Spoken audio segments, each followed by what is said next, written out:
essayer de joindre. Est-ce qu'il y a quelqu'un qui voulait, par exemple... Allô, bonsoir.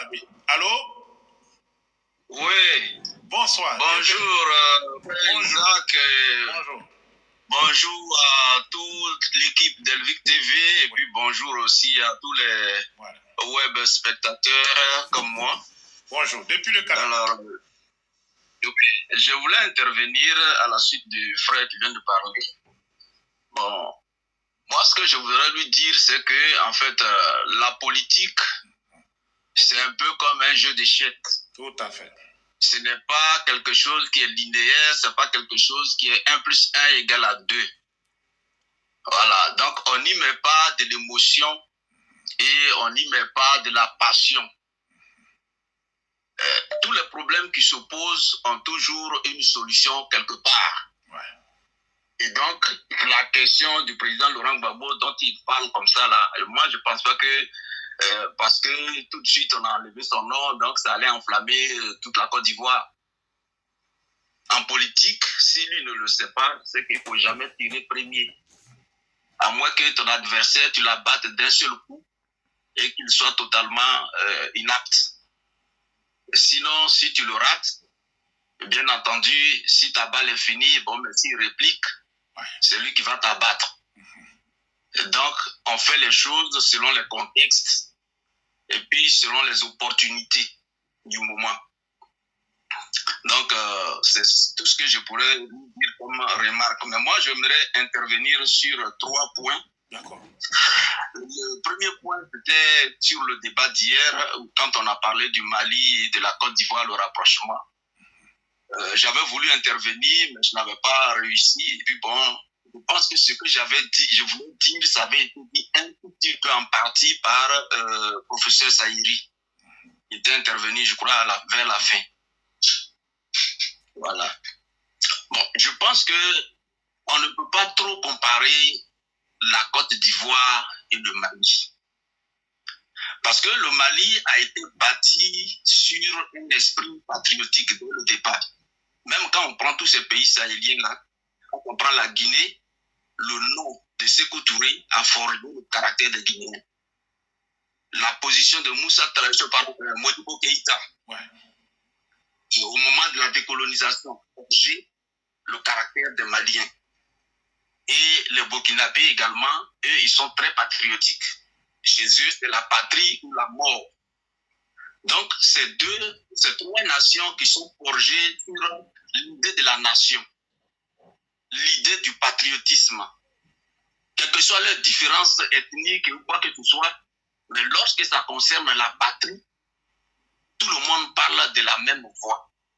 Alors que la Côte d'Ivoire n'a pas été bâtie sur ce modèle-là, malheureusement. La Côte d'Ivoire a été bâtie sur un modèle, comme je le dis dans le livre, tel que, c'est-à-dire que, bon, c'est encore la région, c'est encore l'ethnie, c'est encore ça qui prévaut. Et en plus de cela, on a permis à des étrangers que nous avons accueillis de s'intégrer, de bénéficier de tout comme tout Ivoirien autochtone, voilà, on va dire ça comme ça. Donc déjà aujourd'hui, le travail qu'il y a à faire, c'est d'amener tout le monde à adhérer à cette idée de nation. C'est ça. C'est un gros travail qu'il y aura à faire.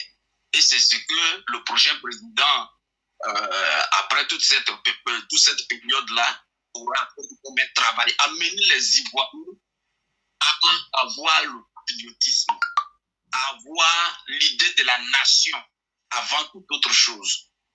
On n'est pas encore à ce niveau-là.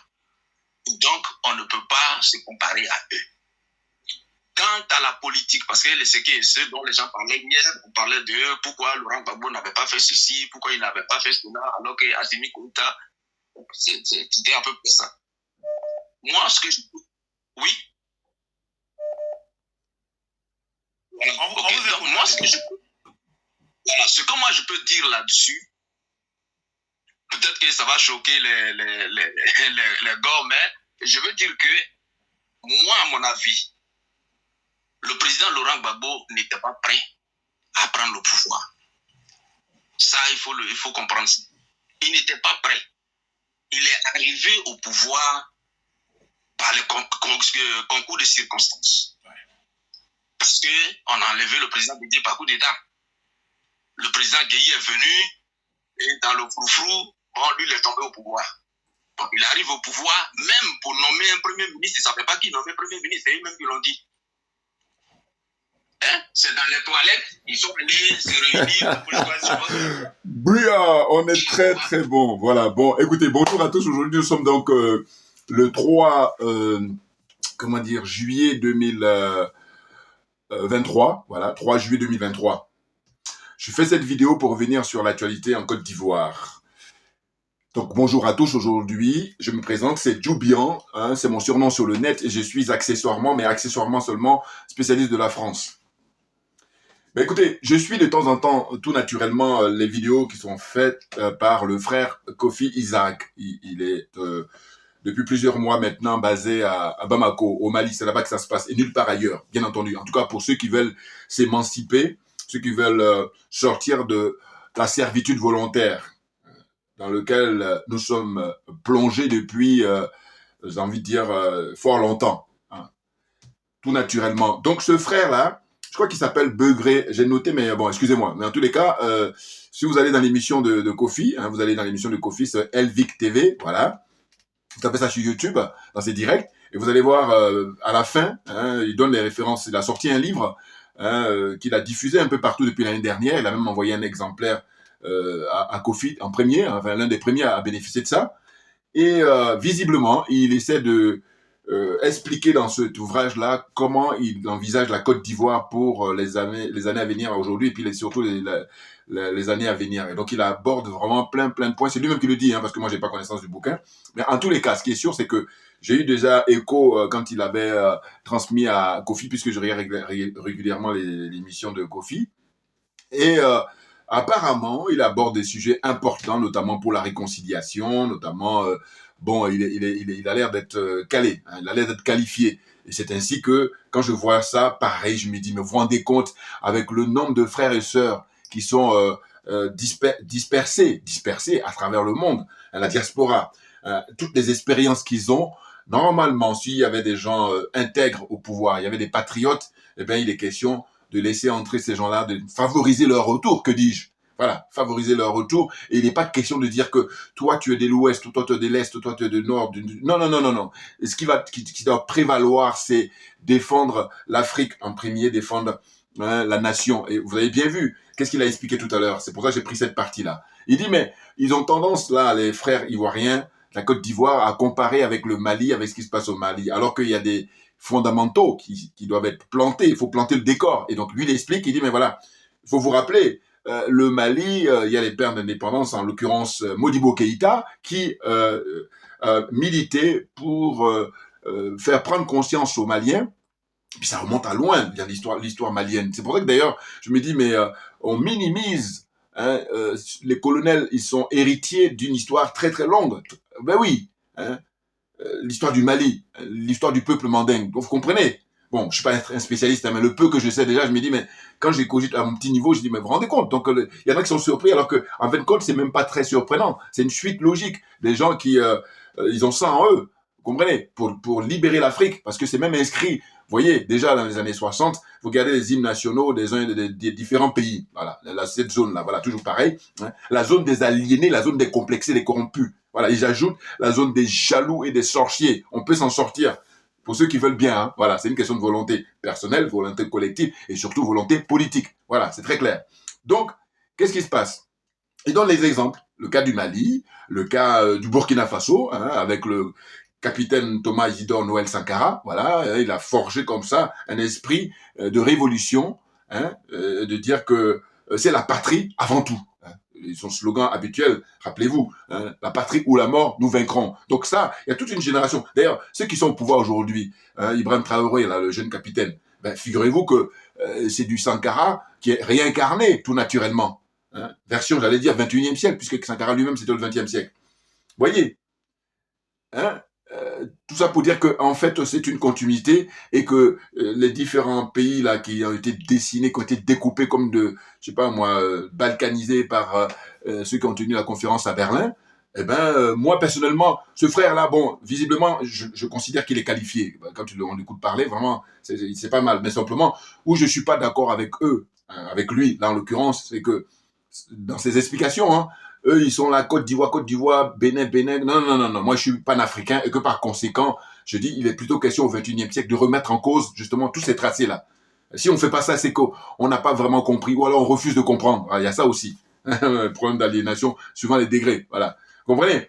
Donc là, il cite aussi le cas de la Guinée. Guinée avec le président Ahmed Sékou Touré, son excellence, hein, la classe. Rappelez-vous toujours, je vous dis, là aussi pareil, vous pouvez retrouver sur YouTube. Quand il était venu à l'époque, le président Ahmed Sékou Touré en visite officielle en France, il tient un discours à la mairie de Paris et il y avait Jacques Chirac à l'époque qui était maire de Paris. La première fois que j'avais vu ces images-là à l'époque, je me suis dit, mais vous prenez, bon maintenant ils sont plus, aussi bien le président Ahmed Sékou Touré que le président Jacques Chirac, mais j'ai dit, vous prenez Jacques Chirac en privé, mais il va vous dire, mais vous lui demandez, mais dites-moi, messieurs, de tous les dirigeants africains, là, qui est-ce qui vous impressionne? Il va évidemment citer, comment dire, Ahmed Sékou Touré.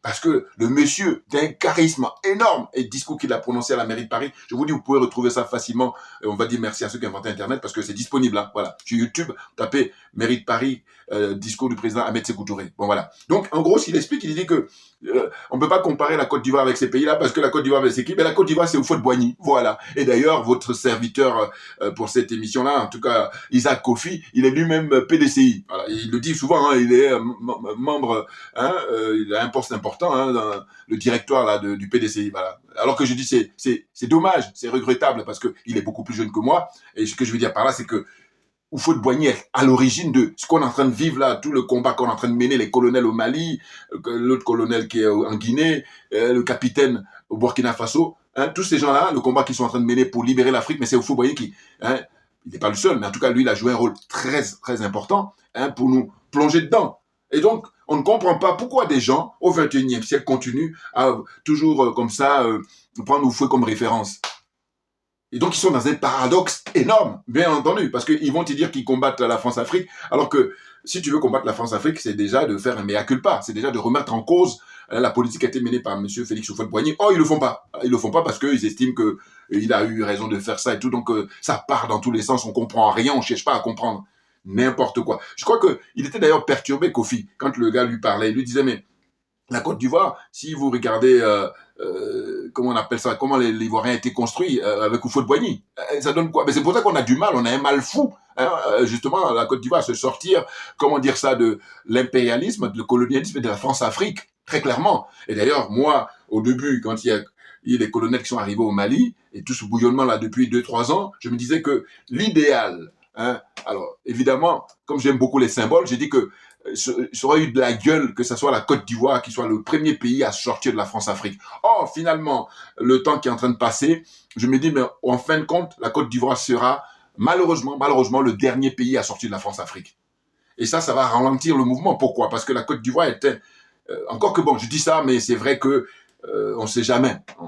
Voilà. Là, ça va être extraordinaire et on le souhaite vivement. Mais sinon, si tel n'est pas le cas, on ne sera pas surpris. Pourquoi? Parce que on voit là, de manière factuelle, les acteurs politiques en Côte d'Ivoire, les hommes et les femmes, et pas des moindres. Vous voyez, le président Laurent Gbagbo, et d'ailleurs, justement, le monsieur a expliqué, et on ne se connaît pas lui et moi, parce que lui, il vit au Canada, hein, c'est un compatriote ivoirien, il vit au Canada, mais là où on est d'accord, lui et moi, c'est qu'à un moment, il a dit, je vais dire des choses qui ne vont pas plaire aux partisans du président Gbagbo, notamment les Gors, hein, les Gors, c'est-à-dire Gbagbo ou rien, là, c'est ceux qui sont rentrés en religion, c'est comme ça que je les qualifie, moi. Voilà. J'ai dit, dites-moi, jusqu'à preuve du contraire, nous ne sommes pas en religion. Jusqu'à preuve du contraire, nous sommes en politique. Donc ça veut dire qu'il y a besoin de contradiction, il y a besoin d'autocritique. Voilà. Mais eux, ils sont aveuglés parce qu'ils sont en religion. Voilà. Le président Gbagbo, il ne faut pas y toucher. Voilà. Mais sauf que le résultat des courses, regardez, il se fait humilier, ce pauvre monsieur, depuis qu'il a pris le pouvoir. En permanence. Maintenant, pour ne pas oublier, comme j'ai rien écrit, voilà, comme ça me vient comme ça, il faut que je le dise, sinon je risque d'oublier. C'est que je dis, regardez, le président Gbagbo, à vrai dire, il n'est pas le seul responsable de cette situation, tout naturellement. Parce que là, je vois qu'on lui met tous les torts et tout en disant qu'il aurait dû... C'est vrai, parce que c'était lui qui avait, comment on a quitté le chef de l'État. Mais il y avait la responsabilité de monsieur Henri Konan Bédié, très clairement. Ah bon oui, il y avait la responsabilité d'un certain Guillaume Kibafouri Soro. Eh ben oui. Hein? Et puis aussi d'autres qui sont planqués, hein, mais qui ne sont pas prêts pour en finir avec la France-Afrique. C'est pour ça que le président Gbagbo, il avait un mal fou. Un mal terrible. Mais le problème pour lui, c'est que dans son entourage, parce que lui, son problème, c'est son entourage. Voilà. On va dire que, par exemple, vous prenez l'exemple de monsieur Alassane Dramane Ouattara, quoi qu'on dise, mais il s'entoure bien. Voilà. Alors que le président Gbagbo, lui, il est dans une situation où lui-même, il est quelqu'un comment dire, intègre, d'une certaine façon. Hein? Voilà. Hein, qui va essayer de faire de la politique au sens noble. Sauf que c'est hyper important, les gens qui t'entourent, c'est-à-dire qui sont censés te conseiller pour que tu puisses prendre des décisions adéquates. Hein? Des décisions qui sont adaptées à la situation. Et finalement, moi, je vous donne toujours mon point de vue personnel, je crois que le président Gbagbo, mais il était entouré des gens de qualité. En tout cas, pas toujours, mais en tout cas, il y avait des gens de qualité. Et ceux qui me viennent à l'esprit comme ça, alors que ceux qui connaissent très très bien le FPI, hein, il y en a d'autres que j'oublie, hein, ou que je connais même pas. Voilà. Bon, eh ben, ceux qui me viennent à l'esprit, je pense en premier au président professeur Mamadou Koulibaly, voilà, qui a été un des conseillers du président Gbagbo, d'une certaine façon, parce que conseiller, c'est vrai qu'il y a le proche conseiller, mais à partir du moment où tu as un poste important comme ça et puis tu es autour de lui, c'est que tu es naturellement, parce qu'ils ont des réunions. Alors, donc c'est là où le conseil intervient. Donc, il a été, lui, président de l'Assemblée nationale, il a été ministre, hein, sous Gueye d'ailleurs, hein, ministre des Finances, vous voyez. Et il y a lui, et donc celui-là, de temps en temps, il donnait des conseils au président Gbagbo, et pas des moindres. Par exemple, quand ils ont été à Marcoussis, eh ben, il a été un des rares comme ça à quitter la discussion, hein, en disant que le linge sale se lave en famille et que c'est humiliant de venir ici en région parisienne dans un gymnase, excusez du peu, hein, voilà, hein, la Côte d'Ivoire, une des réunions aussi importantes pour la réconciliation, eh ben, c'est tenu dans un gymnase en région parisienne. Vous voyez le mépris que la classe dirigeante française elle a vis-à-vis de l'Africain en général, et là en l'occurrence la Côte d'Ivoire, les dirigeants ivoiriens, et puis ils sont là, mais comme ils sont aliénés, comme ils sont complexés, comme ils sont corrompus, je vous dis c'est ça qui nous donne ça, voilà. Et quelqu'un me dise le contraire. Et j'ai dit toujours que t'as rien compris, tu t'assois, tu la fermes, tu écoutes, tu prends des notes. Non, parce que je sais pas. Le problème, Bono, c'est ça. Hein, il y a beaucoup là, ils comprennent pas, et puis ils veulent essayer de faire ce que j'appelle le nivellement par le bas. Et j'ai pas le temps, très clairement. Vous comprenez? Bon, donc ce dont il s'agit, c'est le fait que il y a une deuxième personnalité qui est aussi dans l'entourage du président Gbagbo, comme ça, qui me vient à l'esprit, après le professeur Mamadou Koulibaly, eh ben c'est monsieur Awa Dombelo, que j'ai découvert maintenant, pour ne rien vous cacher. Ah oui, hein, ça fait, on va dire, 8 mois, 12 mois, un an, voilà. Ça fait un an que je fais sa connaissance, je vous cache pas, voilà. Alors que le professeur Mamadou Koulibaly, lui, ça fait très longtemps hein, que, comment dire, je le connaissais comme étant une personnalité du FPI avec le président Laurent Gbagbo, voilà. Vous voyez, bon, c'est dire quoi? C'est dire qu'en fait, le président Gbagbo, eh ben, il a ses différents conseillers. Hein, il y a eu donc les Afin Guessan, il y a maintenant là ceux qui ont remplacé Afin Guessan.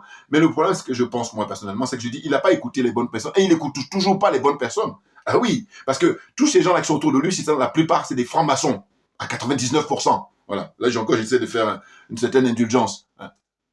Je suis pas loin des 100%, mais 99%. Bon, eh ben vous voyez, parce que en apparence, ils font croire qu'ils sont dans la même tendance que lui. Or, dans le fond, leur rêve, c'est le pouvoir, rien que le pouvoir. C'est-à-dire remplacer M. Alassane Dramane Ouattara et puis faire la continuité de la France-Afrique. C'est tout ce qu'ils ont envie de faire. C'est ça leur but, leur objectif, leur motivation. C'est clair.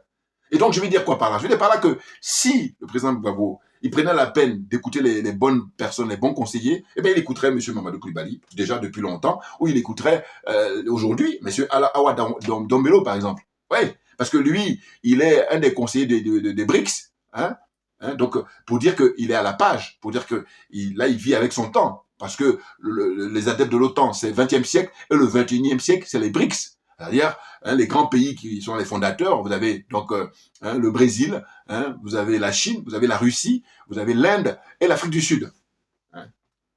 Et je rappelle encore qu'il y a une vingtaine, voire 27 pays qui sont en train de frapper à la porte. Et pas des moindres. Hein. Des très très grands pays hein, qui veulent rentrer dans le BRICS et qui ont compris que hein, les G7, G8, G9, G20, là, hein, les adeptes de l'OTAN, là, eux, ils sont has-been. Voilà, c'est fini. Ils sont bloqués au XXe siècle et ils sont en train de continuer à vivre dans leurs mensonges. Hein. Voilà. C'est leur religion. Ah, que vous voulez que vous faites? Moi, ma religion, j'ai dit que c'est la vérité et la justice. Et leur religion, c'est le mensonge. Voilà, là, chacun son truc. Sauf que, voilà, on va essayer de vivre une vie parallèle. Enfin, quand je dis parallèle, faut pas qu'on se croise. J'ai pas envie, ça m'intéresse pas. Perdez le temps des gens. Pourquoi? Parce que quand on fait le bilan, c'est quoi? C'est le désastre total. À tel point que, ce que j'ai dit hier dans ma vidéo, je disais que ils sont dans l'ivresse du pouvoir, voilà. Le pouvoir leur a monté à la tête, ils se prennent même pour Dieu maintenant, voilà. À vouloir régir la vie de tous les individus qui sont sur Terre, alors qu'on est tous différents. On a besoin les uns des autres, évidemment, mais on est différents. Voilà, c'est la nature qui a imposé ça. Voilà. On respecte mutuellement et on doit s'enrichir par rapport à les qualités des uns et des autres. Or, c'est pas ça. Eux, ils viennent là avec leurs grands sabots et ils sont animés, ils ne vivent que à travers le sang humain. Vous vous rendez compte? Et c'est même pour ça que je dis souvent, je dis, mais voilà, ces gens-là, vous voyez bien, ils ont l'apparence d'êtres humains, mais ce ne sont pas des êtres humains. Soyons d'accord une bonne fois pour toutes. Voilà, parce que je dis, il ne suffit pas de dire que tu es un être humain, il faut le démontrer.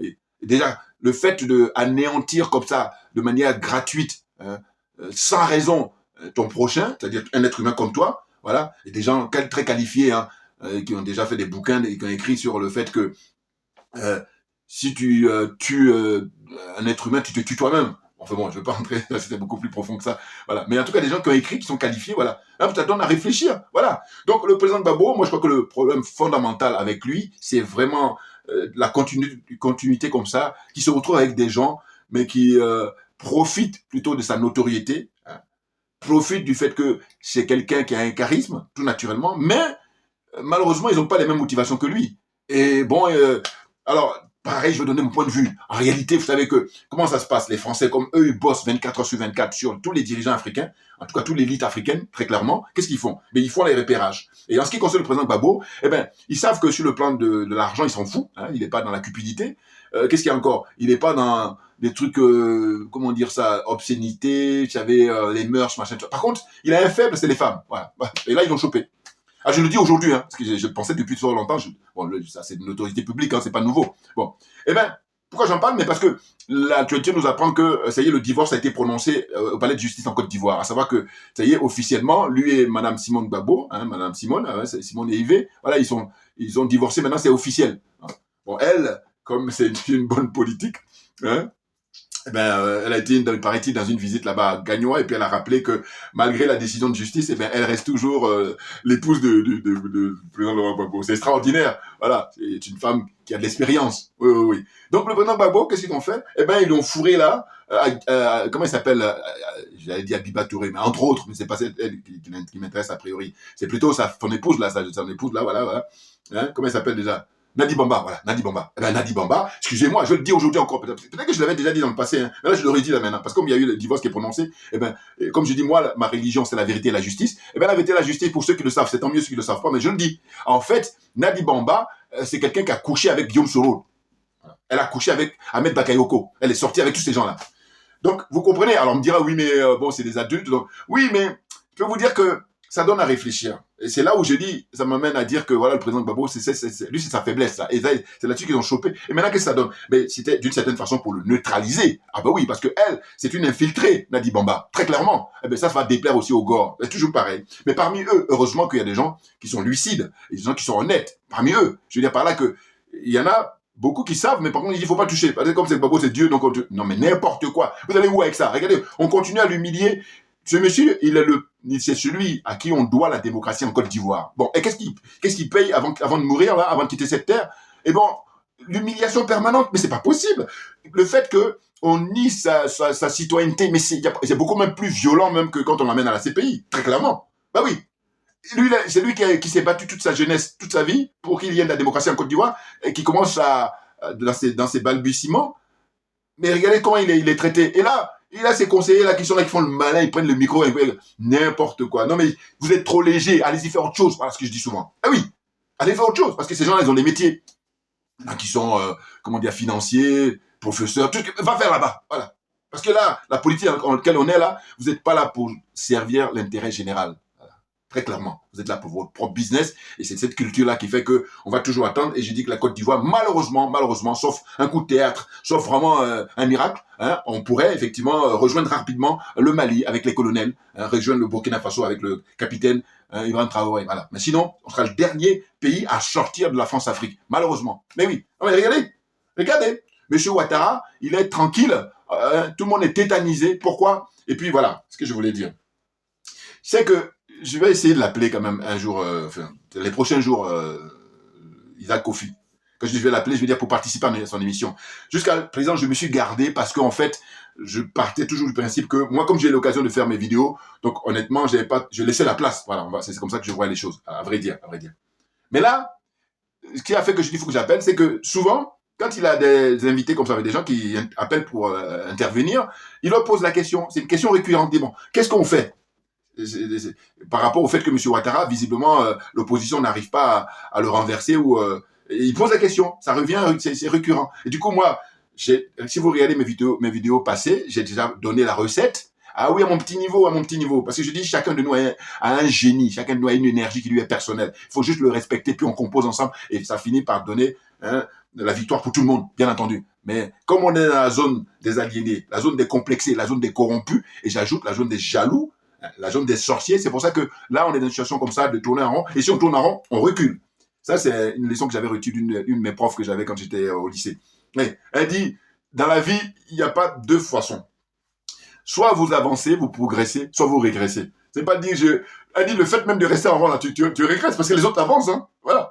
C'est tellement vrai, si vous vérifiez dans la réalité. Voilà. Donc, ce que je veux dire par là, c'est que au fond, on se retrouve dans cette situation-là parce que les hommes et les femmes politiques en Côte d'Ivoire, très clairement, ils ont été nourris finalement dans la philosophie du Houphouët-Boigny qui a été dans la servitude volontaire. Mais bien entendu, dans la France-Afrique, c'est lui, un des fondateurs, celui qui a nourri la France-Afrique avec Jacques Foccart, en tant que principal conseiller du général de Gaulle. Vous comprenez? Donc, ça veut dire qu'on revient de loin. Ah oui, mais simplement, si on veut bien, on peut s'en sortir. Parce que je vous dis, on a une chance extraordinaire, c'est que la plupart du temps, les gens sont bien formés. Voilà. Maintenant, on a aussi la chance d'avoir Internet, et ce qui permet que la communication, elle va en accélérer. Et puis dans toutes les diversités. Ce qui fait que, voilà, c'est encore plus facile, normalement, par rapport à il y a 30-40 ans, quand Internet n'existait pas. Vous comprenez?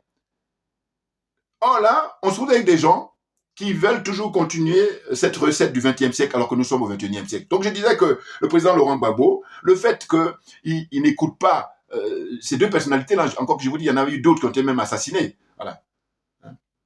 Je me souviens même, comment dire, de Ben Soumaoro. Vous vous rappelez, monsieur Fauteuil Blanc, ça c'est ma génération ça. Oui, un monsieur très cultivé, puis qui maniait la langue française, mais brillamment. Eh bien Ben Soumaoro, j'ai jamais compris pourquoi il n'a pas été ministre. Bon. Mais en tout cas, lui, il avait une était autour du président Gbagbo. Bon, alors, je ne sais pas si c'est parce qu'il arrivait en retard ou je ne sais pas quoi. En tous les cas, c'était un des fervents, mais qui était très virulent vis-à-vis de M. Alassane Ouattara à l'époque. Vous voyez. Donc, je me suis toujours demandé comment ça se fait que lui, il n'a pas pu avoir un poste ministériel pour vraiment être en exercice. Parce qu'il avait, je vous dis, un homme de culture, un homme d'information, voilà, donc directeur de la RTI. D'abord, il présentait le journal. Ensuite, il avait son émission phare. Souvenez-vous, Fauteuil Blanc. Moi, quand j'étais beaucoup plus jeune, alors là, comme j'ai toujours été passionné par la vie politique, en fait. Donc, en réalité, voilà, tout ça, là, on regardait ça déjà à l'époque. On parle des années comme en 75, 80, voilà, par exemple. Voilà.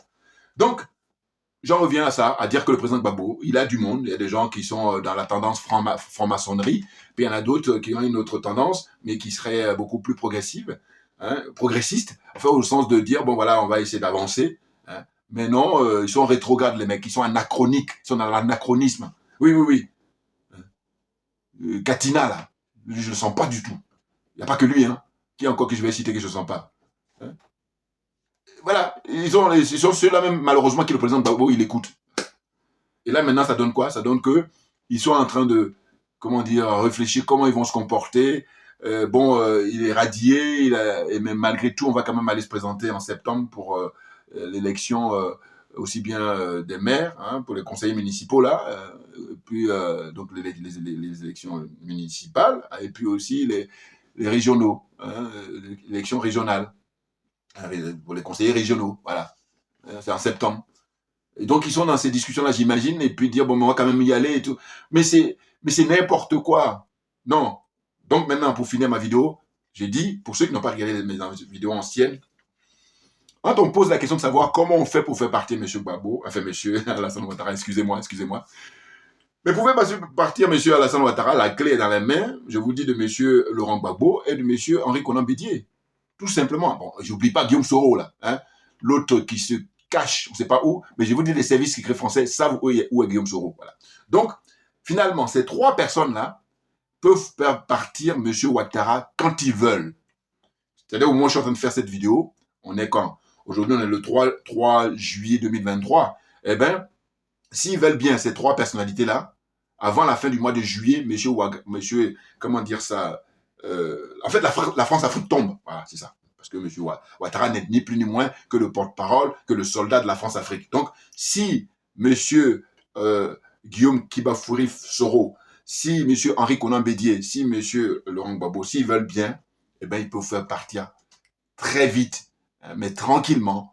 Quand je dis tranquillement, je veux dire qu'il faut vider le sac. Voilà, parce que le sac est plein, ils n'osent pas. Voilà, c'est ça.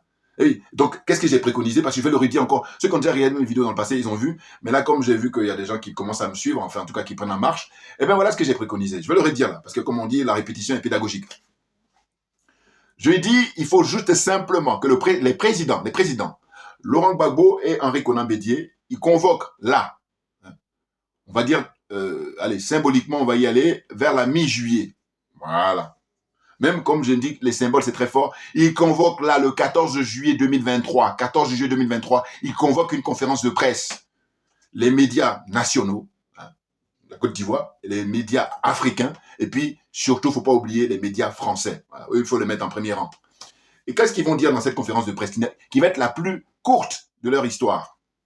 Ils disent, merci d'être venus, messieurs. Nous, président Laurent Gbagbo, nous, président Henri Konan Bédié, on vous a convoqué pour vous donner l'information très claire aujourd'hui au XXIe siècle, compte tenu de nos expériences en tant qu'ancien président de Côte d'Ivoire. Voilà. Eh bien, on a décidé de vous dire que on en a marre de la France-Afrique. On en a marre de l'impérialisme. Nous en avons marre du colonialisme.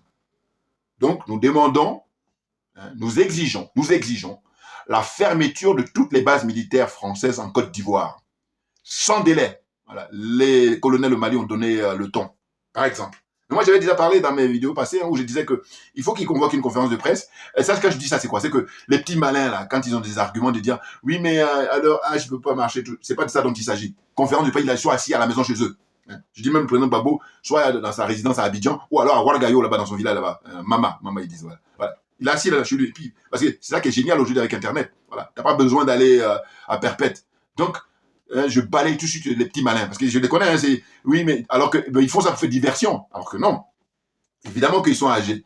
Mais j'ai dit, quoi de plus pacifique qu'ils soient assis chez eux. Et puis, ils font cette conférence-là. Regardez-moi là. Quand je fais ma vidéo, je suis chez moi là. Et puis, je balance. Et puis maintenant, quand la jeunesse africaine, en général, et la jeunesse ivoirienne en particulier, va prendre connaissance de ces mots-là, qui disent qu'aujourd'hui, nous disons ouvertement que nous en avons ras-le-bol de l'impérialisme, du colonialisme et de la France-Afrique, et nous demandons la fermeture de toutes les bases militaires françaises en Côte d'Ivoire. Fin de la conférence de presse. Merci à vous, allez vaquer à vos occupations, puis nous, on va rester avec nos enfants, nos petits-enfants, et tout ce que notre famille, nos amis, voilà. Point. La conférence de presse a pris fin. Ils font ça, mais c'est du très très lourd, évidemment. Oh, je vous dis, ça fait peut-être la 4, 5, peut-être la 6e fois que je fais ce rappel-là, puisque dans les vidéos passées, voilà. Mais là, s'il n'y a pas une question de jalousie, normalement, les frères qui prennent le truc, allez, il faut balancer partout. Là, il faut le diviser partout. Mais non. Ils sont en... Mais là, quand c'est comme je dis, j'ai pas le temps. Mais j'ai pas le temps pour les jaloux. Mais j'ai pas le temps. Hein. Moi, personnellement, quand il y a un frère, là, je vous dis, je parle de Kofi, là. Bon, et puis il n'y a pas que lui, il y a d'autres personnes. Tac, tout de suite, je fais le relais. Oh là, non. Bah, qu'est-ce que vous voulez donc, j'ai pas le temps. Voilà. Comprenne qui veut, comprenne qui peut. On avance. Bouillard, là, on est très, très bon. Mais oui, mais qu'est-ce que vous voulez qu'on y fasse? Voilà, on avance.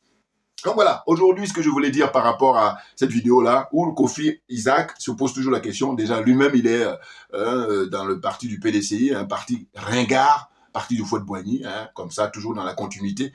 Et puis, on est là où, qu'est-ce qu'on veut? Faire sauter M. Ouattara et puis continuer la France-Afrique. Voilà, c'est toute leur motivation et c'est la raison pour laquelle je dis, si vous êtes toujours dans cette optique-là, mais ne vous étonnez pas que la Côte d'Ivoire soit le dernier pays à sortir de la France-Afrique. Et encore, voilà. Maintenant, je reviendrai, on va dire, dans les heures qui viennent, si ça va très vite, ou alors demain, en tout cas en ce qui concerne l'actualité au Sénégal, parce que c'est très, très brûlant, hein, avec le discours que va prononcer Macky Sall. On va savoir, est-ce qu'il se présente ou est-ce qu'il ne se présente pas? Et surtout, est-ce que Ousmane Sonko pourra concourir pour les élections présidentielles prévues en février 2024 au Sénégal. Merci à vous tous pour votre attention et à très bientôt. Et j'insiste sur le fait qu'on lâche rien parce que c'est nous qui avons raison. C'est tout.